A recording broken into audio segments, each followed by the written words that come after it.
Welcome to the show I'm not allowed to talk about. I'm your host Deffinition Durden, and this video we're breaking down all the best Easter eggs, hidden details and things you missed in Fight Club. Released in 1999, the anti-corporate, mind-bending movie was massively ahead of its time, and though its style, twist and ending have often been mimicked, they've never been duplicated. It's very fourth wall breaking, and this even goes beyond the film itself, as when you put in the Blu-ray, it doesn't have a title, hinting to one of the big rules in the movie.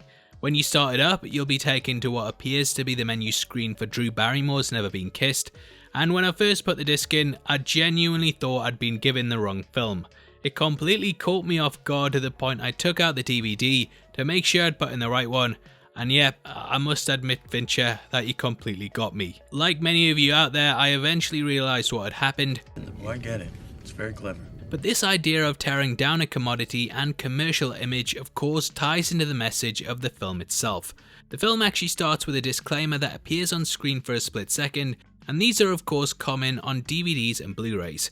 Most of the time people don't bother to read them, however if you pause it and check out what it says, you'll see that it's actually a message from Tyler telling you that just by reading this, you're wasting your life. He pretty much berates you for doing everything that you're told to, and that actually reminds me, you should like, comment and subscribe to this video. Now from here we go to the title sequence and can hear classical music, which is then cut to play the heavy theme tune of the actual movie. This is showing us that the foundations of what we expect in a film are going to be pushed to the side for this more contemporary piece. We then jump to the narrator, who doesn't even really have a name. Take that, protagonist. And this is very much to give us the idea that he isn't really a person, and that the persona he develops slowly starts to become the main one. The opening line of the film is the character saying, "People are always asking me if I know Tyler Durden." This is a little meta joke, as we learn that the pair are indeed one and the same. However, this reveal is only brought about at the end of the movie. Now before his appearance on the aeroplane, Tyler actually appears on screen at several points for a split second.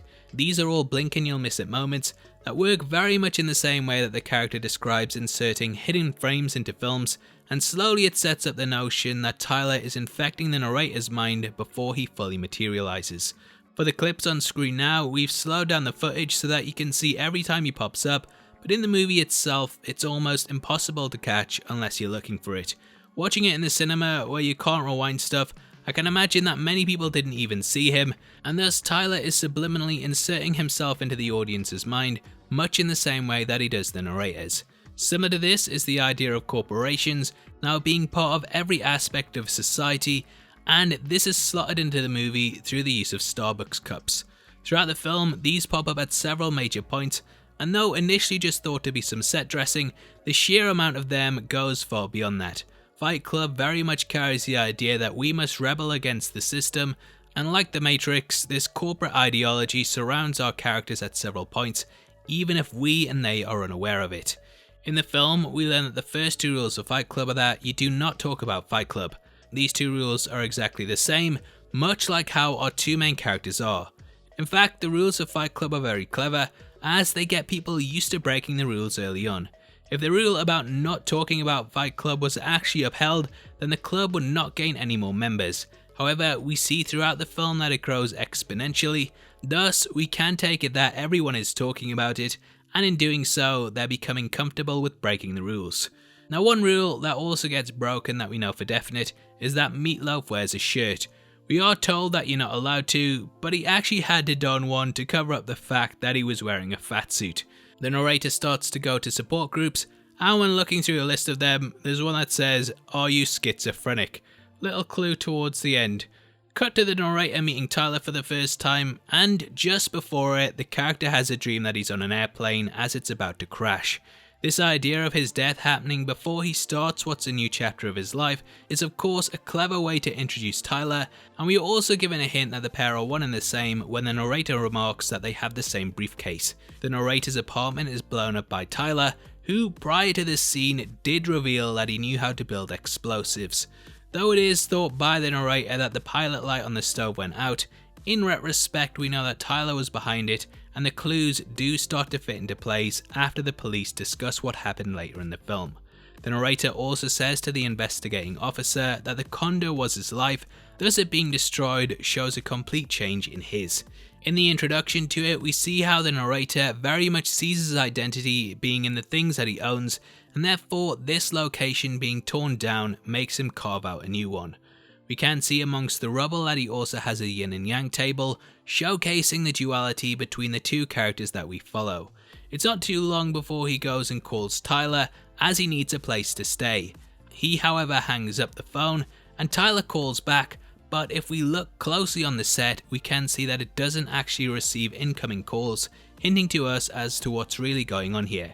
There's also several clues that Tyler isn't a real person, and during the second fight we can see that the crowd only ever look at the narrator rather than Tyler.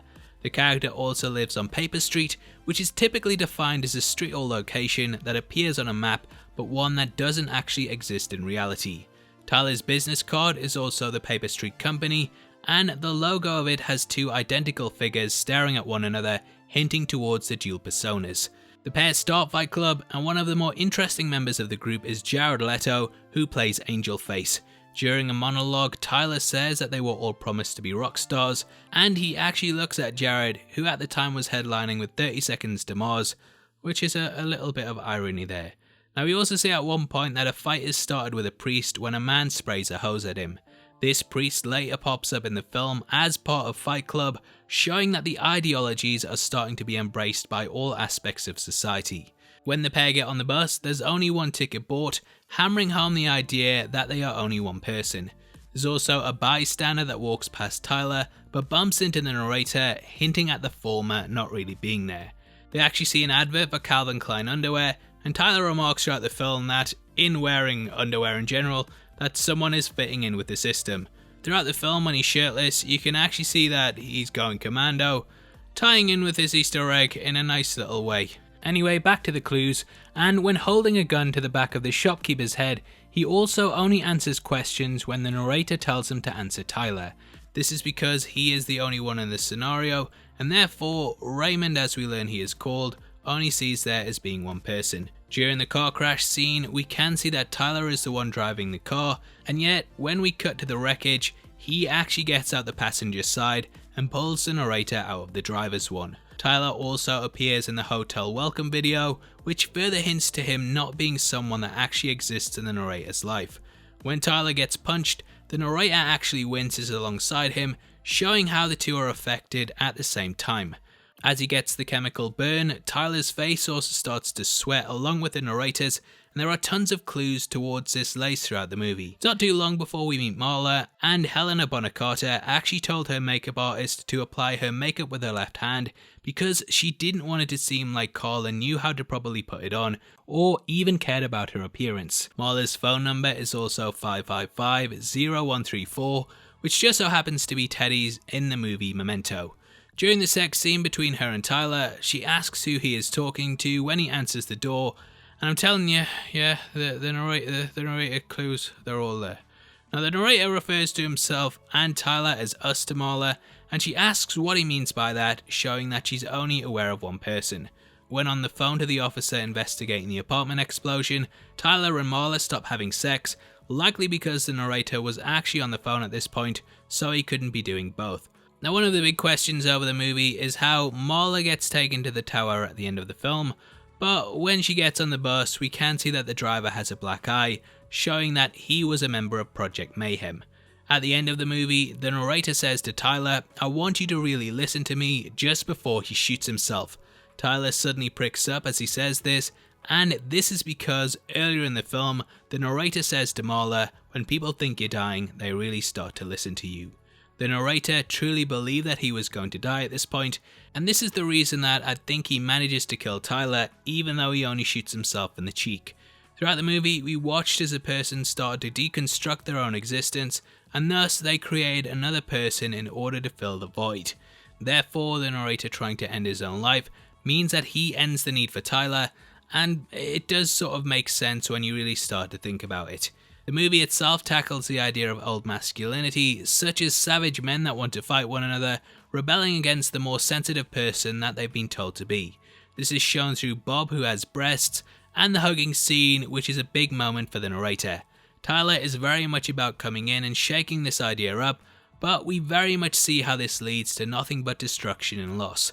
Tyler is very much about embracing one's male primal side, but whether this is the right path to take or not depends on your perception of society and the world around us. Whilst Tyler wants people to break free of the trappings of society, he also ends up creating Project Mayhem, a group of men with no individual identity that follow orders without question. We learn that the punishment for exposing this is castration, and this actually has a lot of depth to it. This makes it seem like Tyler wants men who don't fall in line to be reduced to less than that, but the fact that the narrator ascends beyond this and decides to reject these ideas by killing Tyler shows that he no longer embraces these toxic ideologies and has gone on to become a better man. It's a really complex film, and one that still feels relevant after 22 years, making it, in my opinion, one of the best movies ever made. Now obviously I'd love to hear your thoughts on the movie, and if there's any cool Easter eggs that we missed, then make sure you comment below and let me know. If you enjoyed the video, I'd really appreciate it if you hit the thumbs up button, and also don't forget to subscribe for breakdowns like this each and every day. Thanks so much for checking out the video, and if you want something else to watch, then make sure you check out our breakdown of The Dark Knight, which will be linked on screen right now. We go over all the best Easter eggs in the film, and it's definitely worth checking out if you want to know more.